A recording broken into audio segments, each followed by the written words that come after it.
That one looks like mine. I was like, oh my God, I have one of those too.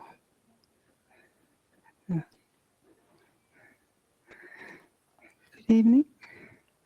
So let's open chant books up. We chant a lot here. Like, let me tell you why. So my teachers always said that yoga has to be practiced with a higher intention. It can't be just because your hamstrings are tight or you got tight shoulders. You go to do any fitness class for that, right? You have to have a higher intention. Higher intention has to be given to us through the Shastras, right? Shastras, a lot of times people get scared of these texts because they think it's like Abrahamic tradition, like biblical, like, oh my God, this is like somebody else's Bible. It's not. Shastra literally means manual. It's academic. This is academic study. Academic studies called Jnana Yoga, the yoga of the thinking mind. You have to study. You can't just do down dogs, because it don't get you anywhere finally. So there always has to be this intellectual study. So any yoga shastra is just a manual. It's not a holy book. It's a very different thing. It's academic, right? So we're going to chant from the Yoga Sutras. And Yoga Sutras, when you read it, the whole entire book, have you ever studied Yoga Sutras at all? It's like reading a cookbook. It is like reading, do you bake? Do you like to bake? Okay, it's like reading how to bake a cake. If you do this, this, and this, and this, and this, at the end you get a chocolate cake. That is exactly how Pantanjali is doing. He's saying, if you do this, this, and this, and this, and he gives you some tips along the way, like, if you put 2 tablespoons of cornstarch in your flour, your cake will be fluffier. He gives you tips like that. But he's basically a manual of how to get to that point of yoga. But then you have to you understand what yoga is to him, right? Because he's the one who's writing the cookbook. It's just like, if you go to Betty Crocker Best Recipes and she makes a chocolate cake, Betty Crocker, because she was a real person, that chocolate cake is going to be very, very different than if you go to Julia Childs. If you go to Julia Childs, that's going to be a very, very different chocolate cake. And Julia Childs is going to be a lot more complicated than Miss Betty Crocker. Betty Crocker is kind of, writing a cookbook for the masses. Julia is writing for those that are ambitious enough to want to be called a French pastry chef, So it's a different set of directions. Patanjali is the same way. He's writing for a very small group of people that want this thing that he calls yoga, which is self-realization. Realizing the true self instead of the self that you think you are. That's a very small group of people. It's not a big group of people. It's a minority. So we're going to chant tonight the 8 limbs of yoga. We're going to chant the yamas and the niyamas. And this is like an 8-step path to him. So page 43. Pick up your chant book. It won't bite you. It's not a devil book, I promise. Page 43, 2.29, top 3. So 3 ohms.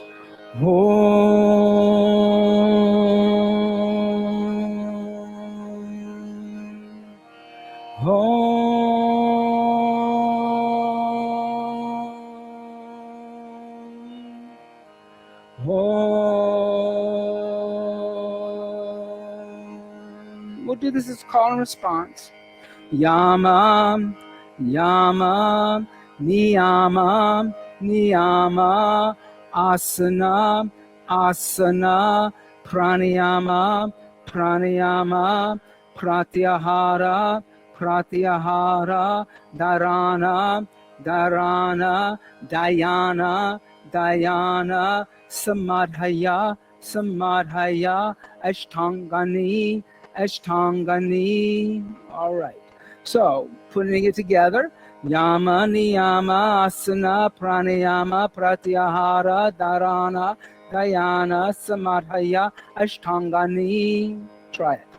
Yama, niyama, asana, pranayama, pratyahara, dharana, dhyana, samadhaya, ashtangani. Good. Now look at 2.30. These are the yamas, the first limb. Ahimsa, ahimsa, satya, satya, asteya, asteya, brahmacharya, brahmacharya, aparigraha, aparigraha, yamaha, yamaha, ahimsa, satya, asteya, brahmacharya, parigraha, yamaha, ahimsa, satya, asteya, brahmacharya, parigraha, yamaha. Good. Now look at 2.32. This is the niyamas. Saucha, saucha, santosha, santosha, tapa, tapa, svadhyaya, svadhyaya, ishvara, ishvara, pranidandani, pranidandani, niyamaha, niyamaha. Saucha, santosha, tapa, svadhyaya, ishvara, pranidandani, niyamaha. Saucha, santosha, tapa, svadhyaya, ishvara, pranidandani, niyamaha.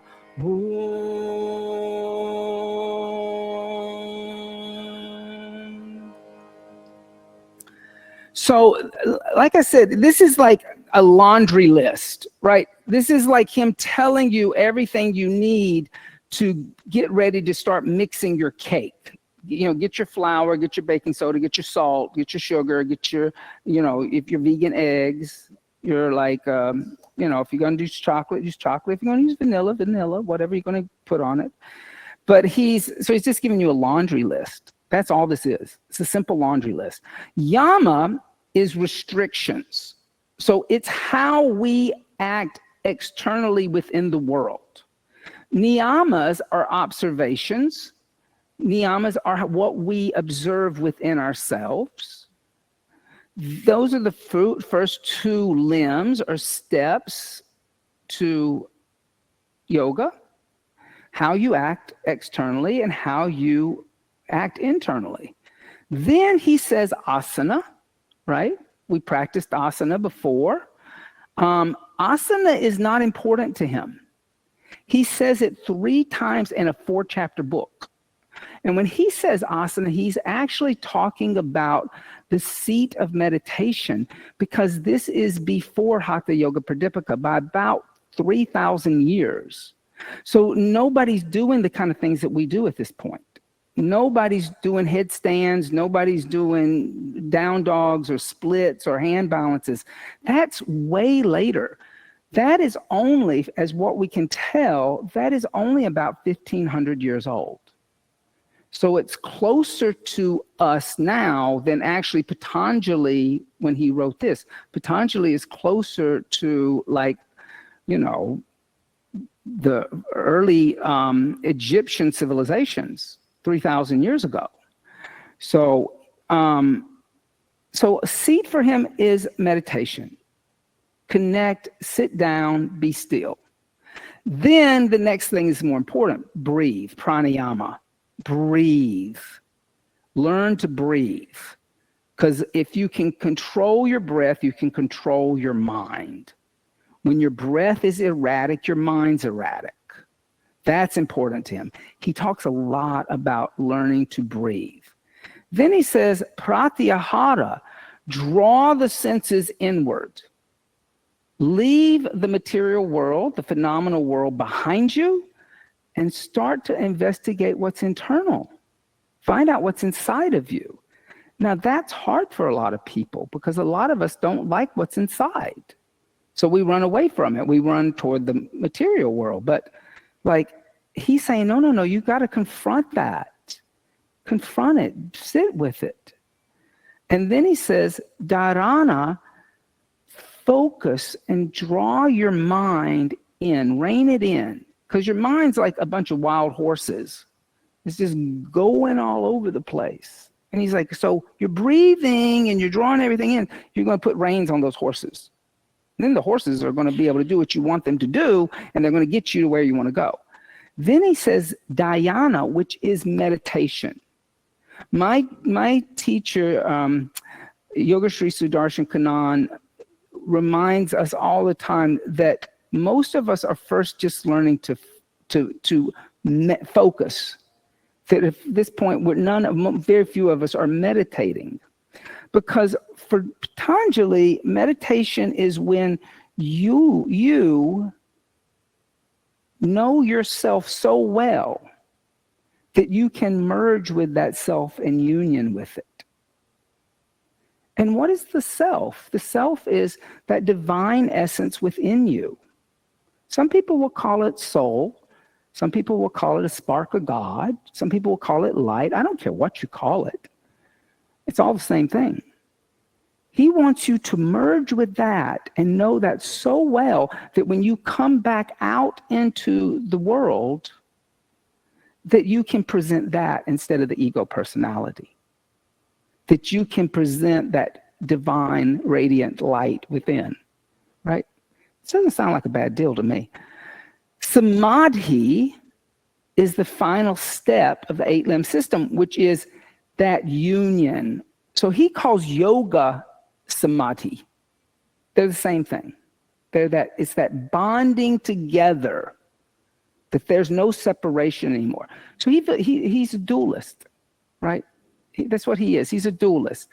Dualist philosophy is where the person believes that you need to work to come into contact with that divine essence within, that you feel separated. It feels like there's this huge gap. And through the sadhana, you close the gap and become one with it, right? And then once there's that union and that oneness, there is no more separation. There is no more dualism. It's non-dualism. You and it are the same thing. But I wanted to just add in what are these yamas and niyamas that he brings up in the beginning, because those are the things that are the most important, because that's our starting point. That's our first time we reach up to the branch of the tree and hold onto a branch with the yamas. Ahimsa, non-violence, non-violation, non-harming. I don't care which you call it. It's all the same thing. I personally like non-violation because it's a little more subtle than non-harming or non-violence. We pick up the term non-violence from Gandhi. That's who we originally see him putting that phrase onto it, because he meets Martin Luther King, and Martin Luther King is active in non-violent protest, and Gandhi uses it and he says ahimsa is non-violence. So that's a fairly new term to put to ahimsa. Ah means away, and himsa means harmful. So ahimsa would be away from harming, literally. And it would include a lot of different things. Because I hear again, he's asking you to do a more subtle. You could think about it as your outward actions, your the way that you are conducting yourself in the world that others can see. But he's going to really go into a place where he says, no, but it's even your thoughts. That your thoughts could be himsic. Your thoughts could be toxic. And if I'm putting on a false face, and yet I'm thinking these horrible, nasty things about the other person or the situation, then it's still himsic, even though I've got a false face on, right? So ahimsa becomes the foundation of the yoga practice for him entirely. It's like the cement that holds the foundation of everything up. Satya, truthfulness. Now, Satya, according to the Shastras, Satya is truthfulness that has to be mutually beneficial for you and me. It can't be one-sided truthfulness. It has to work for us both. So truth could be harmful if it's only working for me, right?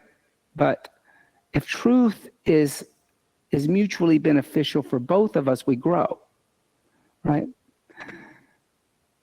Asteya, non-stealing. Now that may sound like, don't take your neighbor's bank accounts or something like that, or their credit card. But it could be like, don't steal their hopes. Don't steal their dreams. Don't steal the things that give them like a spark of life too. It could be more subtle than that, right? Brahmacharya, this is the one that all modern people have a problem with. Continence, restricting sexual energy. Like that one's a hard one it was a hard one for me when I first started practicing yoga. I was like, what is he talking about? I'm liberated. I'm a gay man. I'm liberated. But it's taken me a long time to understand what he's saying. When he says brahmacharya, he's asking you to restrict a kind of energy that is lustful. He's not asking you to not be in a loving relationship. He's asking you to kind of start to rein in that kind of desire that is fleeting, those hot romance kind of desires, because they're going to end up being himsic. Very few times in your life have they ever worked out where it's like you and that person who the first time you got with them, it was so hot, ever lasted more than 30 seconds. It burned out like gasoline. It was like, and it's gone. So he knows. And he's saying, control your desires, control your passions, put a little damper on some of that.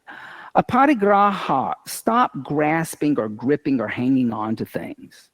Let go of things. Let things flow through you, right? He says, these are the 5 restrictions that I want you to practice externally. And if you think about them, nobody would disagree with any of them. They all sound pretty good. Then he says, now there's these things, when you go internally, I want you to practice internally. So saucha, but they're going to relate back to like what he said above. Saucha, cleanliness. But then doesn't that somehow relate to brahmacharya and a kind of satya, a truthfulness? Because like cleanliness and truthfulness, cleanliness in my passions or my desires. Santosha, contentment. I can let go. It's going to go back to aparigraha. Contentment in my asteya. Because if I'm stealing stuff, I'm not content with what I have. So he's asking you now to think, why are you breaking yamas? Well, you're breaking them because you're not observing niyamas.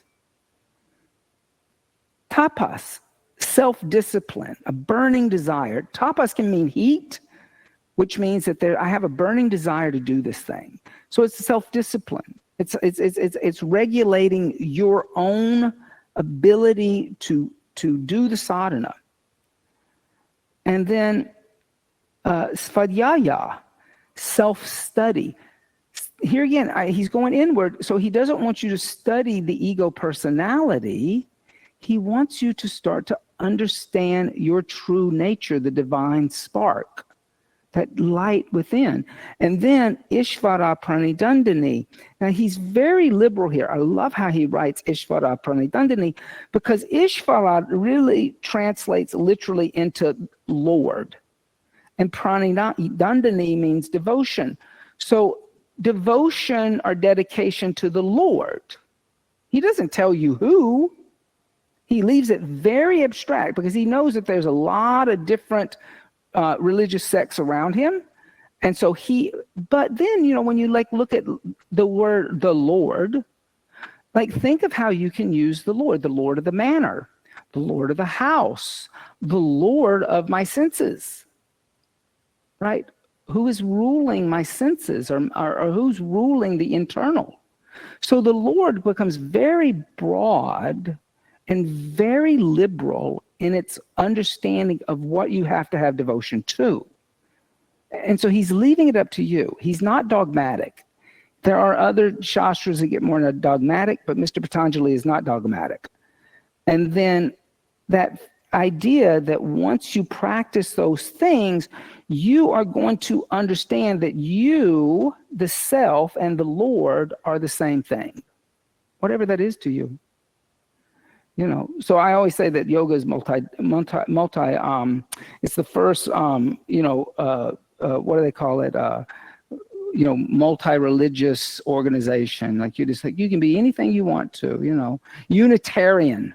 It's the first Unitarian church, really. It's like nobody knows that. And those are the five observations you're going to practice internally. Now, when we talk about teaching yoga, I can teach you yamas, niyamas, asana, pranayama, pratyahara, and dharana. But as soon as we get to dhyana, meditation, and samadhi, I can't teach you anymore. You're on your own. Because I can explain these things to you. I can explain yamas, I can explain niyamas, I can just guide you in a seat. I can teach you how to breathe, some techniques. I can give you something, I can explain to you how to come inward, and then I can tell you what to focus on, give you some options. But I can't get you to meditate, right? Then you're on your own. That's the hard part, because every time we do meditation, we always come back out of it and we have a little talk and everybody says, oh, my mind was all over the place, right? Because that's your job, right? That's you keeping focus. Oh, I was thinking about what I was going to have for dinner. Okay, well, that's your job. So we're going to practice a little pranayama. And the pranayama is just going to lead us in. Now, when I teach meditation, for those of you, like for new people, I do a silent meditation. I don't talk anymore. I've done all my talking. I talk a lot. But when it comes time to be quiet, I be quiet. And so I leave you alone to sit with the self. We're going to practice a very simple pranayama. It's going to be a 6-count inhale, followed by a 12-count exhale. So the exhales are twice as long. So you got to slow them down a little bit, and maybe even use a little bit of that ujjayi pranayama, where you kind of do that restriction in the back of the throat so that you slow down the breath and you don't exhale it all out. And you want that inhale and that exhale to last the full 8 or 6 and 12, right? 6 and 12. That's what I said, right? So set up nice and tall, close the eyes, and internally bring the gaze kind of upward and inward toward what we call the third eye, right? And that upward gaze just helps you with upward energy internally. And inhale deeply, fill up your lungs, feel how expansive you are, and feel how the air feels at the tip of the nose as you inhale. Then exhale everything out all the way to the bottom, and feel what the air feels like at the tip of the nose, and still feel expansive even at the end of the exhale. Then slowly start to inhale. Inhale 2, 3, 4, 5, 6. Now exhale slower. 2, 3, 4, 5, 6, 7, 8, 9, 10, 11, 12. Inhale 2, 3, 4, 5, 6. Exhaling 2, 3, 4, 5, 6, 7, 8, 9, 10, 11, 12. Inhaling 2, 3, 4, 5, 6. Exhaling 2, 3, 4, 5, 6, 7, 8, 9, 10, 11, 12. Inhaling 2, 3, 4, 5, 6. Exhaling 2, 3, 4, 5, 6, 7, 8, 9, 10, 11, 12. Inhaling 2, 3, 4, 5, 6. Exhaling 2, 3, 4, 5, 6, 7, 8, 9, 10, 11, 12. Inhaling 2, 3, 4, 5, 6. Exhaling 2, 3, 4, 5, 6, 7, 8, 9, 10, 11, 12. Inhaling 2, 3, 4, 5, 6. Exhaling 2, 3, 4, 5, 6, 7, 8, 9, 10, 11, 12. Now continue that rhythmic breathing on your own. Maybe even start by counting the breaths, setting the rhythm up internally on your own. And then start to draw the senses inward, letting my voice be the last thing to leave you. And focus the mind. To help you focus, I'm going to give you a mantra. As you inhale, silently chant to yourself, so. And as you exhale, silently chant to yourself, hum. Inhale, so, on that 6 count. And hum on that 12 count. So means I, and hum means am. Inhaling I, exhaling am, on your own.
Silently tell yourself, I'm not this body. This body is outside of me. Silently tell yourself, I'm not this mind. This mind is outside of me. Silently tell yourself, you're not these thoughts. These thoughts are outside of you. Silently tell yourself, you're not these feelings. These feelings are outside of you. And tell yourself you are Swayambhakash, the light within, an enlightened being.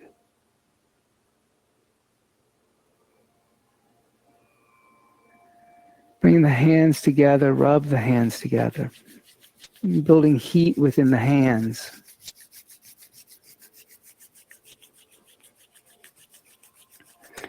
And bring the hands over the eyes and allow the heat from the hands to be absorbed into the eyes. And bring the hands onto the forehead, top of the head, back of the head, the nape of the neck.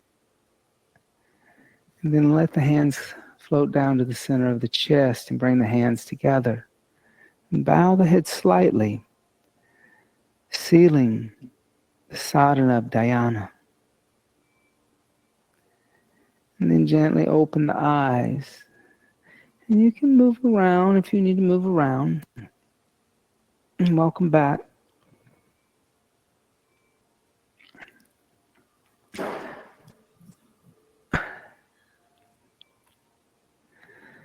So that idea of like getting to know the self and it can only be done through meditation, right? He says that. You know, some of you were in class today and we talked about like the kleshas earlier tonight. And he even says here, he says that the only way to eliminate those kleshas is through dhyana, through meditation. Why? Because you get to know the self. And so then when you get to know the self, you get rid of the misidentification, you get rid of the hatred, you get rid of the fear of death, you get rid of the idea of that you always want to be pleasured, you know, you get rid of the ego personality, and you let that Swayambhakashit shine through. The light within shines through. And that's more powerful than the ego personality that we've developed ever since we were children. That's more powerful. And for him, that's the whole goal of this, you know.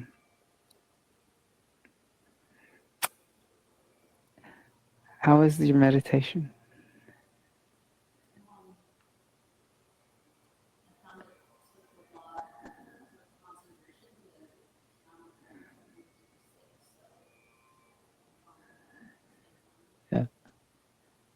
Yeah, finally you just kind of get into the rhythm and you don't have to count it. But it's nice to do the like longer exhale, because usually what happens is in your normal breathing, your inhales are dominant and your exhales are passive. And so by just reversing that, you spend more time with the oxygen in the body. So the theory is that having the oxygen in the body a little longer, the bloodstream gets more oxygen, and then therefore it opens up pathways in the brain that are closed. That's the theory. Now, we'd have to talk to a neurologist to actually find out if that is the case, you know, because there is some of this that is, these are theories. Then people weren't medical scientists back there, but you know, medical science is now just beginning to probe the concepts of pranayama and meditation.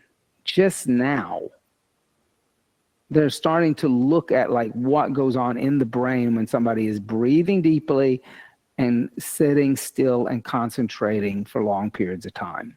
And they do see changes. They're not really sure, and they're not sure if they can kind of clinically say this is what's happening, because the same thing doesn't seem to happen in everybody. Like, when they study people like Tibetan monks who do nothing but this is their job, there is something very different that's happening than if they, do the same study with people like us who kind of come in and sit for an hour and a half and then go back out there into the world. It's a little different. But just think of that as like finally just setting that rhythm, like you're singing and that's just the loop that's playing in your head. And then you'll notice when the mind starts to go off on its daydream, and then you can pull yourself back. And and then it'll go away. You'll go away and they'll come back. What about you? Well, I was trying to examine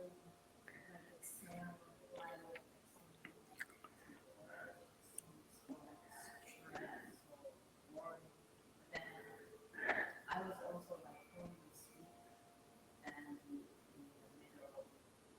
But then I noticed that I'm not thinking any Thoughts.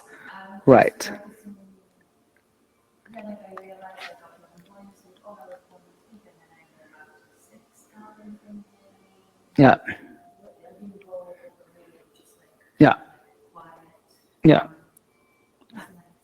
My teacher, Yoga Sri Darshan Kanan, he says that when you think you're falling asleep, you're not actually falling asleep.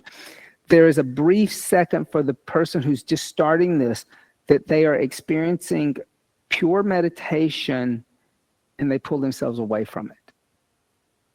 Because it feels like you're going to sleep. Because the mind becomes totally still, the breath slows down, and there is just this moment that the body feels light. And that what he says is that the ego gets scared. Like, oh my God, this is happening. And then you pull yourself out of it. You jerk yourself out of it. But he says, think about like when you fall asleep on a plane. Like, because that's a situation where you're falling asleep and how you kind of fall over and you kind of stay there. And he's like, that's why you like if you fall asleep, you fall asleep. But you're starting to just touch that moment of like where the mind becomes calm enough that everything's kind of coming together. And then you know what you're looking for. Now I know what I'm looking for. Right? What about you?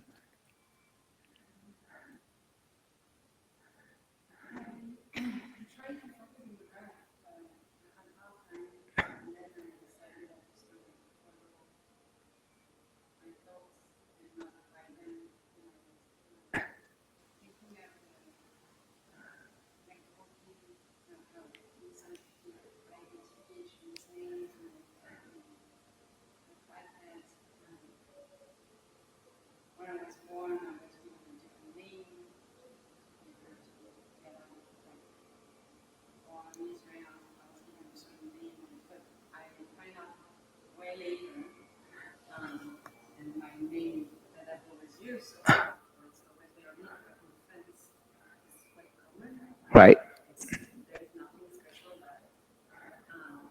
But coming here, it's very interesting. Like, I became used to people finding it like very original. Right. And kind of classy. And Yes. like it has like a tone to it. It's like French, not at all like that. Because everybody's Veronique. Yeah. Money and family doesn't have any money, and then here people hear that name and expect a certain type. Yes. And have a certain expectation also because I got education and everything. So now people see me through that name. Through the lens. But it doesn't quite feel like me, like my image where Right. So it's like I was thinking of how I identify and how different I am from the child to the adult and the adult moving to a foreign country where that's to France and then to move in here and then yes. And so that's what I was saying tonight. Like when we deal with the concept of the phenomenal world, or that idea of Maya and avidya, ignorance, or misidentification, or misidentifying, or that misknowing, those two things are working like two mirrors to each other. They're projecting back and forth onto each other. So it's interesting, like in one place, they changed your name so that you could get out of the country for whatever political reason or whatever that was. We don't have to go into that. But then you go to France and you become Veronique, but it's a common name in France. But then in America, it's very like there's something very like, we expect something else out of Veronique, and we don't even know who Veronique is. But we hear the name Veronique and like we're projecting onto Veronique, and Veronique has a choice to either say, well, I'm not that, or I play along with the game and project out what you want to see. That's the ego personality, right? And part of the idea of the exploration of the month is to ask, like, what would happen? Like, how would you react if all of a sudden you were nameless? That you just had no name? What would you identify with? Which Pantanjali is saying that's Ishvara, because Ishvara really doesn't have a name, right? Ishvara has many forms, but there is no real true form. It's an abstraction. It's light. It's pure essence. It's consciousness, right? So it doesn't have a gender, it doesn't have a race, it doesn't have an ethnicity, it doesn't have all those things that we are attaching value to because of culture. And culture is something that is created by humans. It does not exist. Bears do not have culture, right? Birds do not have culture. They have mating rituals, but you can't call that a culture, a cultural identity. And does a bird know that it's a bird? Because a bird is like, there's consciousness in the bird. The bird knows it's there, but does the bird know it will die? And does the bird ever ask the question, like, what happens when I'm going to die? Only humans do that. We're the only ones capable of doing that. So we have an opportunity to think about what is beyond just this form and make peace with it. And that idea of aparigraha, don't grasp, don't grip, don't hang on. He's saying that's also will go, like, as you become more subtle and you start to understand what he's saying when the time comes, let go of this form. Don't be afraid to let go of this. Don't hang on to it and grip, because we know people who get to that stage of their life where it's time to go and they're very terrified. They're frightened to death. And they're very angry that the body has failed them. Right? Either because of old age. I had a friend who passed this 3 months ago, some of you know, and he was very angry because he had gotten old. He was a very, kind of fabulous New Yorker disco doll back in the day, right? And then he's 73 and he's angry that he's old. And he's looking for everything he can do to be young again. And he dies of a massive heart attack.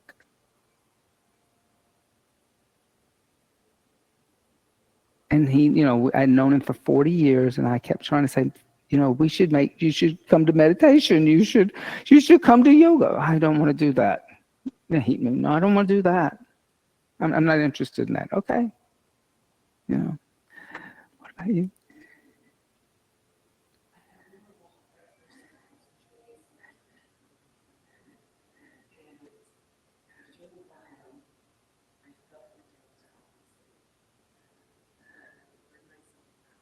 Yeah.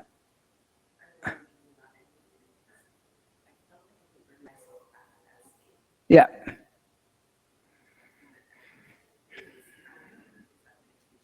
Yes, that's the beginning of meditation, that moment when the mind becomes calm. I don't think it's empty. Like, I don't know. I mean, because the Buddha says, the Buddhists say that it's emptiness, it's shunya. But then what does emptiness mean? Because emptiness is an abstraction. Again, like when we're talking about abstractions, because the Buddhists don't believe in God, so there's consciousness, and the point of meditation is to find this expression of shunya, of emptiness, where it's just pure consciousness. And so, but like if I asked you to tell me what emptiness is, the first thing you see is the box that is containing emptiness. Therefore, it's not empty, because you see the container for the emptiness. Or you see it all white. Is it all white? Or I see it all black. Oh, is it all black? Or is that the projection of what I understand it to be as a human being experiencing the phenomenal world? And then because I know when I look into the box and the box is empty, I think the box is empty. So therefore, I'm projecting onto what emptiness is. I have no idea what emptiness is on a cosmic level. Now, when you say that, when you can say, I don't know what emptiness is, then, whoa, like you just opened up all kinds of doors to find out like what meditation is. Because that moment of just feeling calm and no chatter is that first step to finding meditation. What about you? Or did I ask you? Yes. No. Yes. Okay. No. I'm getting confused. I got so many people in here tonight. I think maybe the terms are here and everybody like on the verge of sleeping. It's like some ritual or something. I was doing that too. Except that I guess it's not sleeping. It's just like forgetfulness. Like all of a sudden you remember like, oh shoot, I wanted to ask a question about Satya. Right. I remember that shit. But like, oh, I have to remember to do that. And then Right. that's when you realize you haven't been thinking for like the past however long. Right. But then I remember that I wanted to ask about the what did you mean by the truth has to be good for both people, and how do you make it good? Mutually beneficial for both of us. So if you look at the word satya, so sat, if you remember, we chanted tonight, Om Asato Ma Sadgamaya, right? Lead me from changing reality to unchanging reality. Sat would be unchanging truth. It would be sad. In that older version, it was sad, right? But it's sat later on. It becomes, there's replaced, the D is replaced with a T. And sat would be the truth of Ishvara, because the divine doesn't change. The divine never changes. So sat, it says sat. The Shastras say the sat has to exist in the past, the present, and the future all at the same time. And then that's mutually beneficial for the both of us.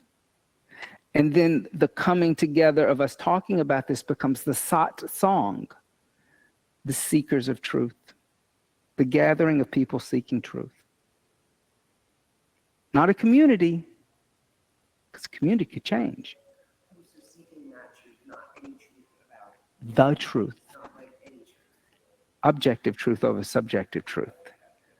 So you're like, telling, your argument about the color pink, or like if you really love the new Taylor Swift album, is always going to be subjective.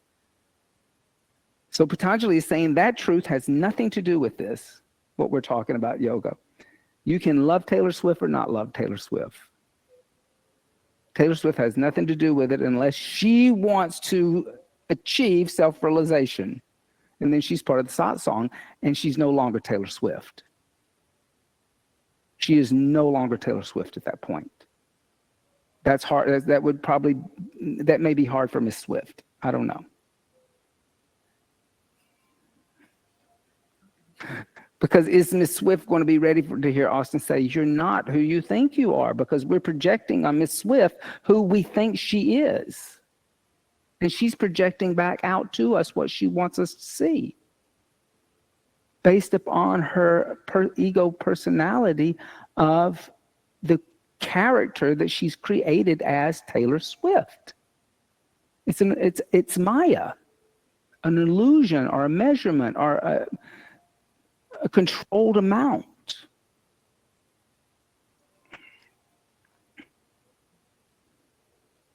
You see? And it's that, so that sat would be, it would be mutually beneficial for you and I. Then I know myself and you know yourself. And then because we know ourselves, we also then know the collective self. Self that's beyond my little bit of light and your little bit of light. We know the absolute light.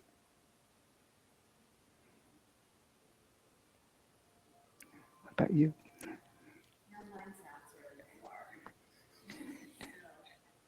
Even though I don't practice yoga, I meditate 10 minutes a day. I know that's not any. But when I drop in, I see lots of color. Right. And I see blues and greens, and they swirl all around. Right. And then the color goes in tight. Because I'm focusing on the eye and I'm breathing through my eye. But then the color will come in tight, and it becomes like a spinning ball. Right. And then I see like a hole, and I feel like a shoot down to my stomach. Right. I know that sounds bizarre. But then I can see, not all the time, but it's almost like ticker tape going by of movies. And these are visions of all the people that I love and that I surround myself. Right. So no, it's not weird. My teacher. So I'll give you two experiences. Where my Sanskrit teacher, who taught me Sanskrit, who she studied with Sri Brahmananda Saraswati, who was very, very well known Vedantic teacher. I remember the first time I was in meditation with her, somebody raised their hand and they said, I saw this and I saw that. And she said, well, you're not meditating. That was how she put it. I believed that for a long time. Then I met my guru, which was 10 years later, Sri Yoga Sri Sudarshan Kanan, and I had an experience with him where I saw things, and like he did not ask me what I saw. He looked at me and he said, I know what you saw. And he said, it's real. And I did not ask you in the group what you saw because it was too personal. And he said, but it was real because he went on, he said, whatever you see is real. But then I think there's levels of that reality, right? So there are meanings to colors. Colors have meanings. The consciousness is looking for meaning and purpose. The idea of the ticker tape of like who you're seeing, who you love, that is what I would question. Could go deeper into that, because is it conditional love or is it unconditional love? It's usually my kids. It's conditional love. That's conditional. And then once I'm a widow, and once my husband dropped in. Yeah. Because I went down a little chute, I don't know why I go into my own stomach, but he dropped in. Right. We were having a conversation. Right. And so these are conditional, considered conditional love. Right? You love them because they're your kids. You love them because he's your ex-husband or your past husband. And so there was a mutual exchange and offering that relationship brings. But then can you get to the point where the ticker taper is any being you've ever met? That you can love them with no conditions. That you see the light in every one of those beings, human being and other beings. That you can see the divine light and you love them unconditionally. And that is a love without attachment. When that you see that, then there is no more otherness. Because like I just said, Sat, I see myself, she sees herself. Because we see ourselves, we see the universal self. Unconditional love is being able to see Sat in all beings and that you love them equally. Doesn't mean you have to like them, doesn't mean you have to agree with them. You love them. You love them. And there's no condition to that love. But family, lovers, partners, intimate friends, those are conditional loves. We're expecting something back. And because we love you, I expect something in return, especially with parents and children. Yeah. Yeah. Parents love their children, but that is not an unconditional love. How many parents do you know who have tell those kids to get out of their house because they've had some fight or something? The kid doesn't do what mom and dad want. That's a conditional love. I love you as long as you do this. Or the kids don't want to speak to parents anymore because the parents the parents do something kids don't like. I love you as long as you do what I want.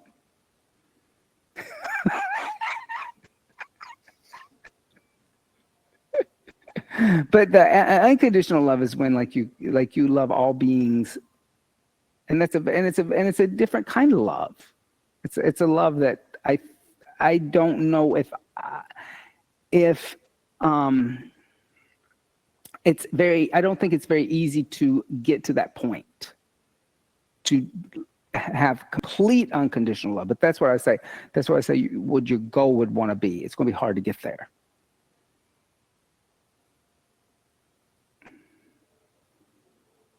Right? But colors do mean things. And I mean, you could color analysis all day, but you also know that colors mean different things in different cultures. So what a color means to us is not the same thing it means to somebody from Asia or Africa or, So that's also kind of like an interesting kind of place to start to investigate. If blue means calm to you, what does it mean to somebody in Asia? What does green mean? I always like the green because heart chakra is green, right? Green in Western cultures means sick or envy, green with envy. There's something toxic about the color green. However, in Asian cultures, green represents new, spring, growth, wealth, abundance. So it is here again, the mind projects onto color green what it wants to see. So then you have to investigate all those different cultures and kind of go, what could this all mean? And then go back and meditate on why am I seeing blue and green? What does it mean? And does it have anything to do with what I think it means? Then that gets interesting. Then you're getting interesting.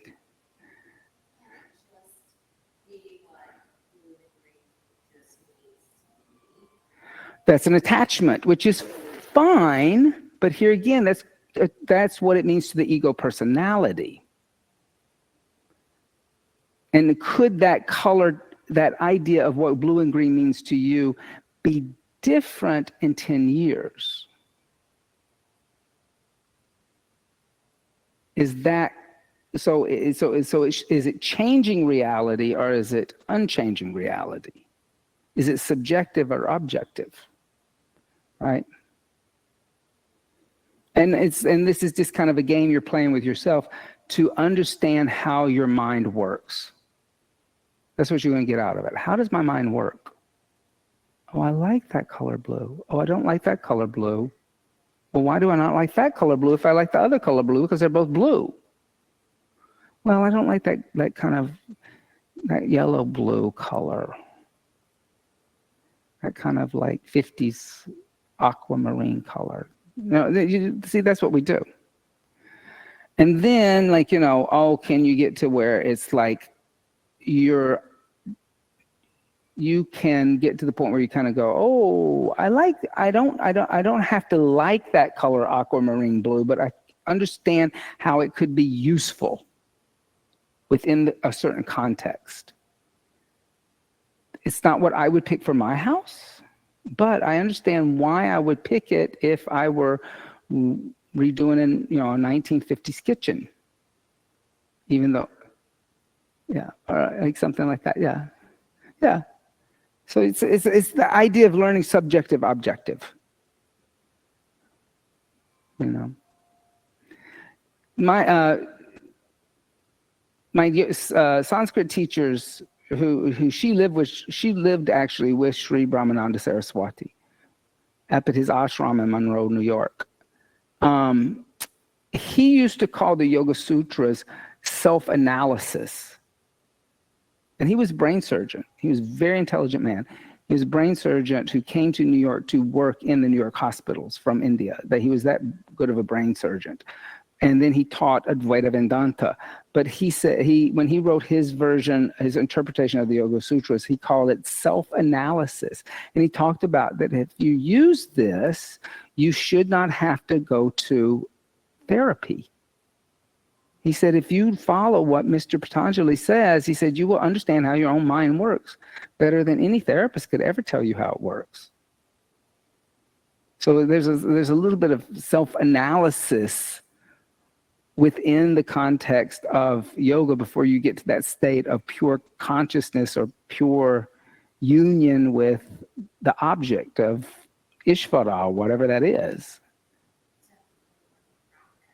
It's a work in progress. I mean, I should also add that, by the time the British got to India, to colonize India in the late 17th and 18th century, this text had been forgotten about. Nobody was practicing. The only people who knew about it was, highly academic people in universities and things like that. It was too hard. They were practicing other things that were easier, like Hatha Yoga or like, Bhakti Yoga, where it was like emotional, like love for whatever you want to call God, but this was too hard. So people had forgotten about it, and the British translated it. And, it was Iyengar, the famous yoga teacher, who then turned all of the West onto it when he wrote his interpretation of it. And that's how it became like a popular text to read. And because Iyengar loved it. But you have to remember, nobody was practicing this when the British came. It was forgotten about because it was hard. It was a work in progress, and it was too long of a process. But I think that for us in the West now, especially because we do understand modern psychology, it's more fascinating because he doesn't read like he's 3,000 years old. He reads very contemporary. Like if you read what he says, he reads very contemporary.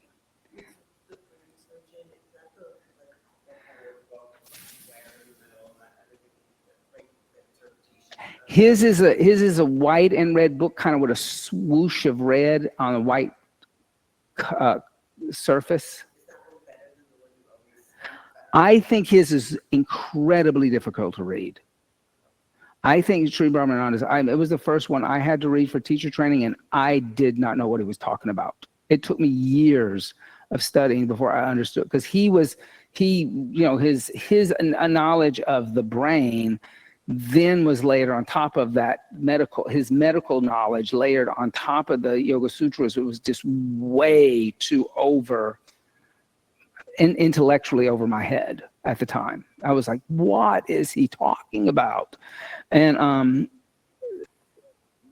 the one that I like, and I wouldn't do it reading it, is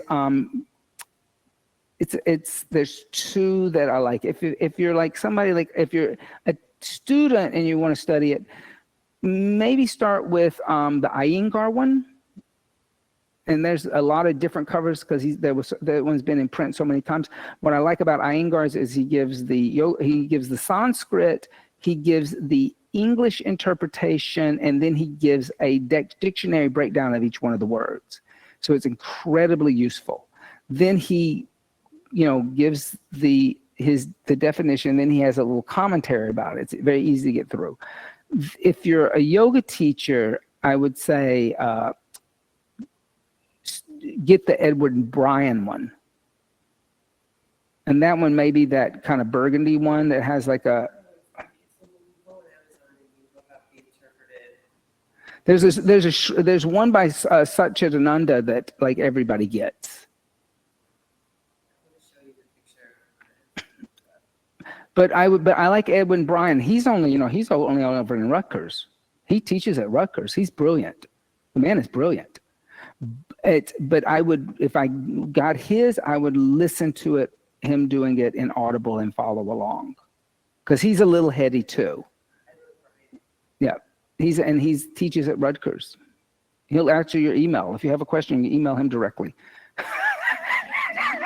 I know, because I've done it before. I'm like, Mr. Bryan, you do not know me. I'm not one of your students, but I have a question. Yeah, he wrote back. Like, and he was like, and it was a short answer, but he answered. 3 ohms.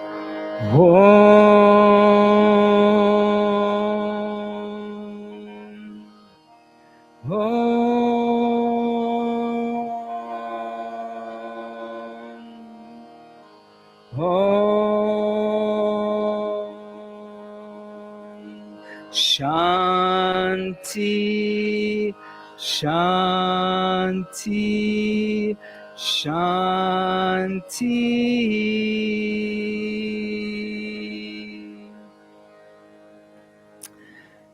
Bringing the hands together, bowing the head slightly, giving thanks and praise for the teachers and teachings of yoga from the past, the present, and still teachers and teachings yet to be revealed. Om Bolo Sadguru Bhagavan Ki Jai. Namaste. Thank you all. And also, I should also just throw in there, remember, this is only one way of teaching meditation. There are many ways to approach this. This is just his way. This is just Mr. Pantanjali's way. It's not the only way. So if some... There was a word in that ecstasy. Ecstasy, yes. So ecstasy is not like dropping ecstasy. It's like a total blissful state of pure happiness. Right, but samadhi is ecstasy. So it's pure happiness, pure joy. You're like, you've totally come into that idea of samadhi, ecstasy, joy, happiness, pure bliss. It would be the last thing for him. This thing called, so if you look up samadhi, you're going to, in a Sanskrit dictionary, it's going to say ecstasy. But for him, samadhi is the same thing as yoga. He doesn't use the word yoga. He says samadhi, union, happiness, joy, ecstasy, bliss. I mean, if that's like repetitive, because ecstasy is one of the 8 limbs on the path to achieve yoga. It is the achievement of yoga. are the 8 limbs. This are the 8 limbs. So it's 1, 2, 3, 4, 5, 6, 7, 8. Okay. It is the highest limb. Okay. Right. So it's the